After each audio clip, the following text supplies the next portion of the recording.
Form পূরণের টাকা নিয়ে উধাও শিক্ষক, পরীক্ষায় অংশ নিয়ে অনিশ্চয়তায় 20 শিক্ষার্থী।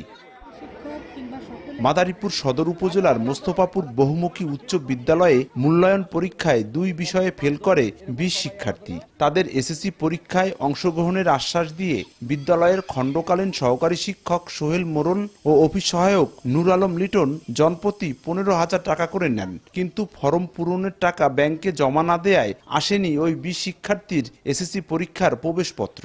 বিষয়টি জানতে পেরে সোমবার সকালে বিদ্যালয় মাঠে টায়ার জ্বালিয়ে বিক্ষোভ করে ভুক্তভোগী শিক্ষার্থীরা। এ সময় শিক্ষার্থীদের সঙ্গে যোগ দেন অভিভাবকরাও।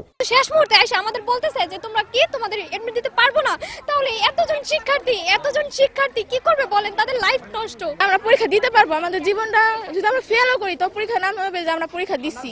এই ভুক্তভোগী মেয়েরা আজকে থেকে অনেক মেয়েরা বলতেছে আমরা গলায় ধরে বিষ খাম, আমাদের জীবনের লাইফে দাম আছে কি আর। তার কাছে আমরা জিজ্ঞেস করছি আপনারা যে টাকাটা নেবেন আপনারা কিভাবে করবেন, বলছে এটা হেডমাস্টারের মাধ্যমে আমরা ঢাকা থেকে সরাসরি করাই আনবো। আমাদের অফিস আমরা কিছুই জানি না।